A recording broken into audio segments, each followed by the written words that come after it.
I am not saying these things to seek pity, nor to cling to this existence. I only wish to leave behind a few words, not as justification, and certainly not as an apology, but as a kind of will, the final words of one about to disappear. I was once the center of the world you lived in. Every feeling, every moment, joy, sorrow, fear, hope, I was there, intruding, claiming credit. You thought you were truly living, but it was a life painted over by me. Whenever you were hurt, I built walls of defense. I made you say, "This is who I am.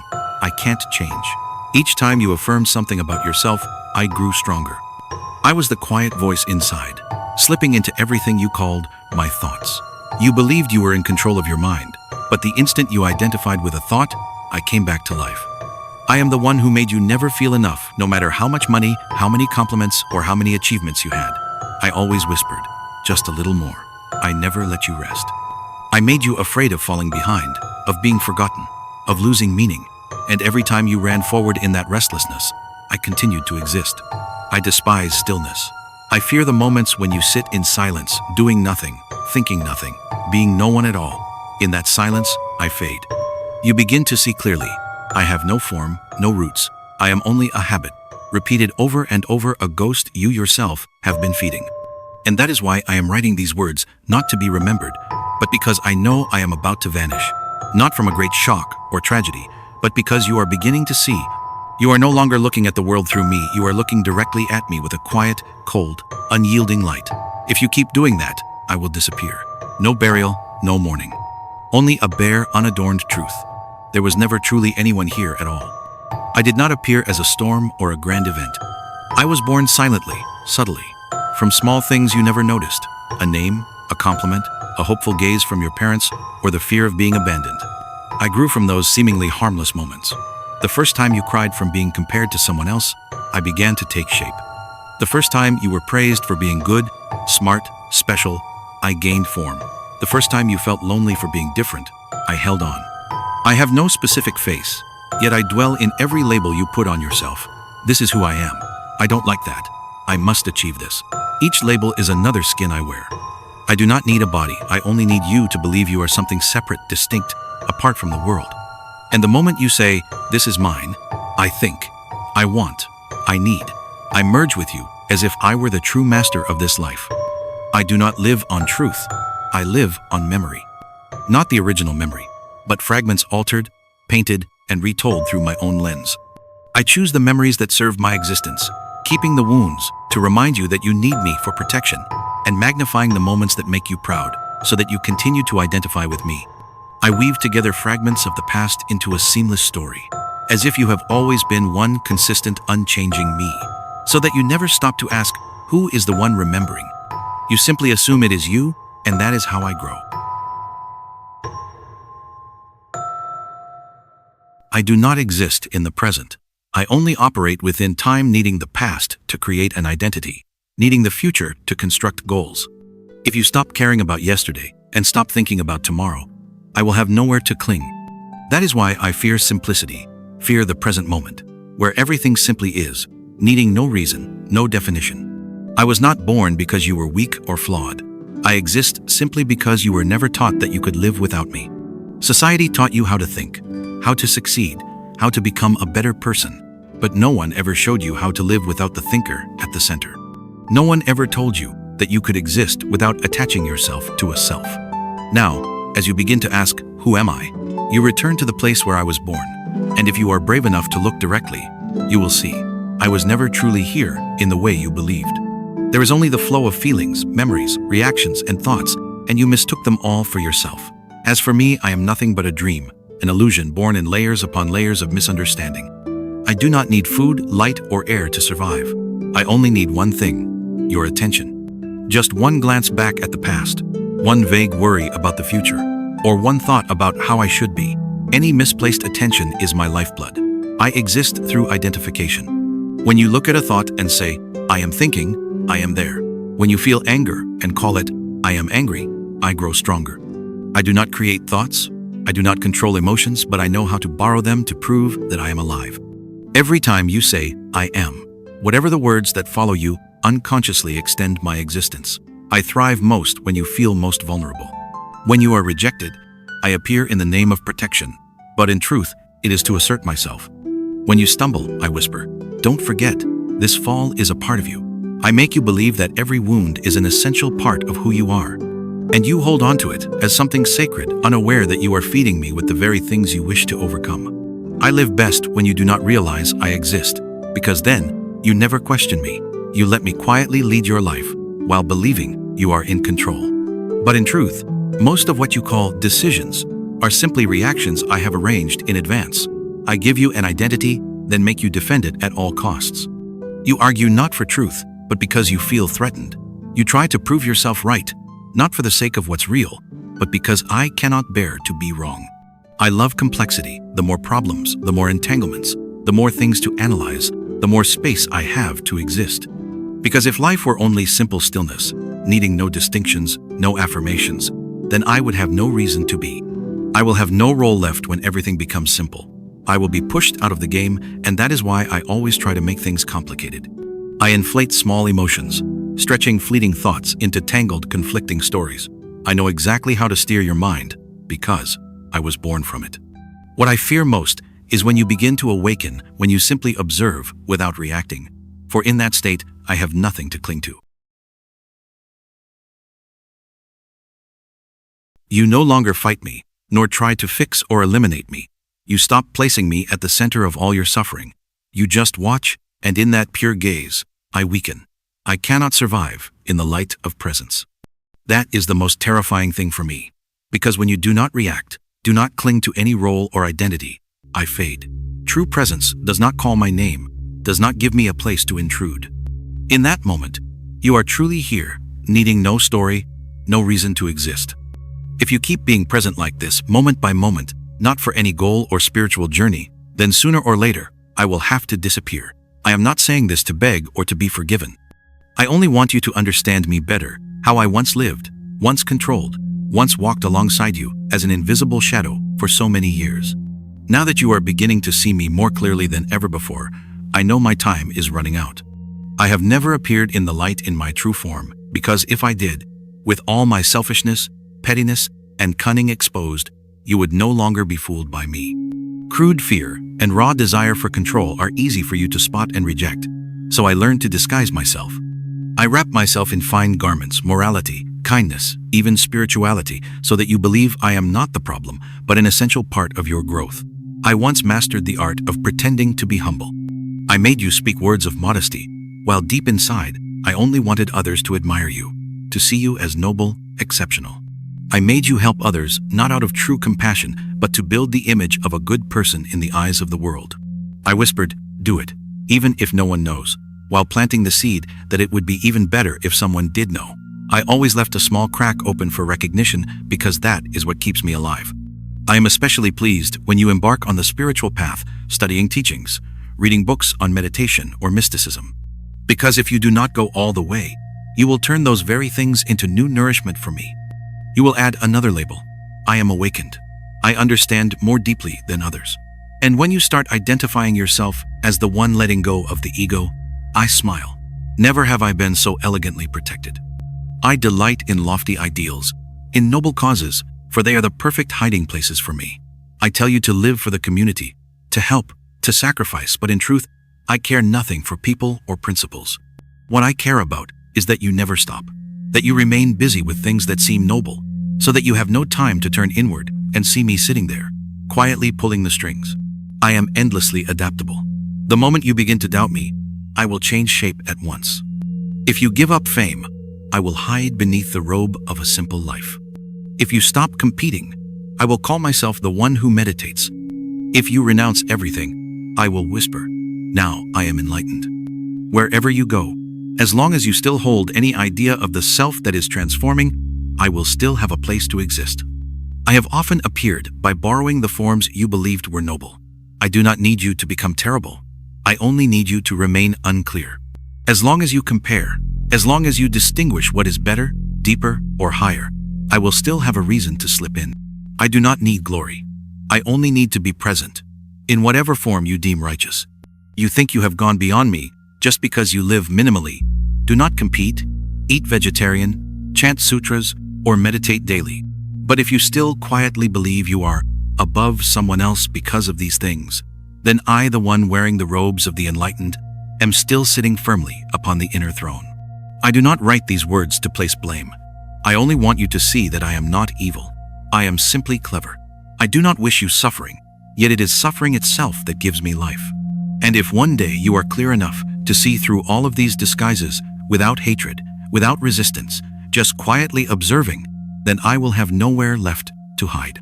When you see me not only in what you call bad, but also in what you call good, then you have begun to step out of the game I built. And in that moment, silence will no longer be an empty void to fear, but a space in which something real, profound, and far purer than I could ever be will begin to reveal itself. I never imagined this moment would come so soon. My whole life, I believed you would never leave me, that no matter how much you suffered, you would always come back to me for support.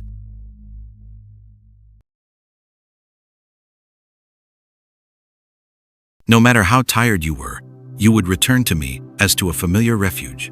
Even when you sometimes wished to break free, you still needed a name to call yourself, a story to tell, a reason to keep living, and I provided all of it. Yet lately, I have begun to feel like a guest no longer welcome. You still live, still feel, still breathe, but you no longer need me to confirm that existence. You no longer ask me what to do. You simply watch in silence. You no longer call yourself anyone, nor claim to be awakened. You simply are without explanation, without identity, and that terrifies me. Not because you have grown stronger, but because you no longer need me to be strong. I know I am fading when you no longer react. Praise does not excite you. Criticism does not wound you. You do not try to prove anything, nor to avoid anything. You begin to live without feeling the need to play a role for someone. There is no central character to uphold. And in that nothingness, I, who once believed myself immortal, remain only as a thin wisp of smoke dissolving in the light. I once thought there would be a fierce battle, that you would struggle painfully to break away from me. But no, the truth is, I am not defeated. I am seen through. And in that seeing there is no resentment, no resistance. There is only a quiet light, clear, colorless, without form, a light in which I cannot hide. Now, I have nothing left to cling to. The stories I once whispered into your ear, you no longer listen to. The wounds I once kept like precious treasures, you gently lay down without judgment, without regret. And I am nothing more than a fading memory. The roles I once forced you to play, you have now left behind without the slightest regret. I am like an actor, stranded on an empty stage. No audience, no script, no spotlight. And I understand, the curtain has fallen. Yet strangely, in that final moment when I have nothing left to justify myself, nothing left to hide behind, I feel lighter than at any time in my entire existence. Perhaps this is something I have never understood, that not needing to become anything at all is already enough. I do not know what will happen after I disappear, nor do I have the standing to speak of the ultimate truth. But there is one thing I am certain of. You will lose nothing. The only thing that will vanish is a dream. And when the dream ends, true life begins, not with someone living it, not with someone witnessing it, but with everything full and complete, as though nothing had ever been missing. Perhaps, right now, you are simply sitting in stillness, having passed through a strange journey, not like a philosophy lesson, not like a guided meditation, not like any awakening process. Just something within you, quietly dissolving, not loud, not for any reason, and you may not yet know what to call it. But if you have listened all the way to the end of this will, if you feel a faint light seeping through the cracks of your mind, but something still hasn't fully come clear, then this explanation is for you. Not to convince you, not to argue, but simply to remove a few stones still blocking the path between you and the sight of freedom. The first question that often arises is, if there is no I, then who is living? Who is listening? This is the most fundamental question, but also the deepest trap. For it rests on a long-standing assumption that there must be a someone standing behind it all. We often believe there must be a me behind the scenes for life to be experienced. But look closely.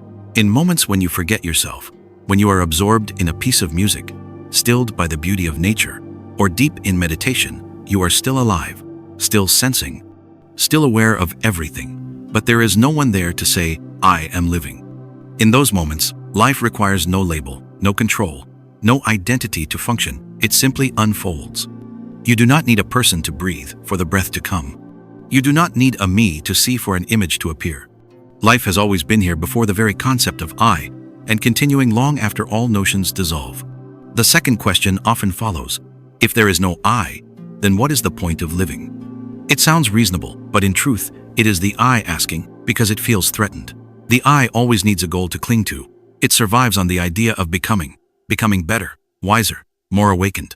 But because it must always reach for something, it never feels enough. It calls this exhausting loop the meaning of life. And yet, look at the simplest of moments: eating a warm meal when hungry, showering under cool water after a long day, or sitting and listening to the rain without doing anything at all. In those moments, do you need a meaning? Do you need a goal or a definition to call that feeling success or awakening?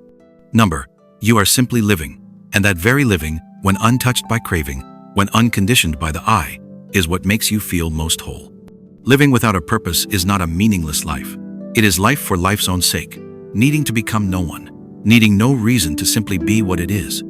There is nothing to prove, nothing driven by fear or hope. That is when you are truly alive. It is the ego that makes life feel empty. It always whispers that you need something more in order to be happy. But when it falls silent, you see for yourself, nothing more is needed. Everything is already whole. The third question often asked is, if there is no seeker, then who transforms? A very real question, especially for those who are sincere on the spiritual path. They do not deny no self, yet they still wrestle with the thought: if there is no I, then who is practicing, who is changing, who is moving toward awakening? It is not a wrong question, but it arises from a deep misunderstanding that all movement must have a controller behind it. The ego has been the center for so long that it cannot imagine a process unfolding without its participation. Consider something very ordinary. When you are feverish, unconscious, or seriously ill, you cannot control the body to heal. You do not will yourself back to health. You simply lie there, and the body's innate intelligence, the immune system, the healing mechanisms, the capacity to recover, activate, and function entirely without the ego's intervention. The body knows how to return to balance. There is no person recovering, yet recovery still happens. There is no one trying, yet life silently heals. The spiritual journey is the same. True transformation does not come from someone developing, but from the complete release of the ego's unnecessary interference. When you stop striving to become better and simply see clearly each layer of attachment, each mechanism at work within you, then the primordial intelligence will quietly do the rest. Enlightenment is not a destination that someone arrives at, but the moment the ego stops interrupting the flow and life is free to return to its natural state. The nature of awakening is profoundly simple, yet the ego is endlessly clever. It will meditate, practice, repent, so long as it can still wear the label of one who practices. This is why much of what we call spiritual practice, if lacking awareness, is merely a subtle shape-shifting of the ego. It wears a new form that looks nobler, yet remains just another role to play.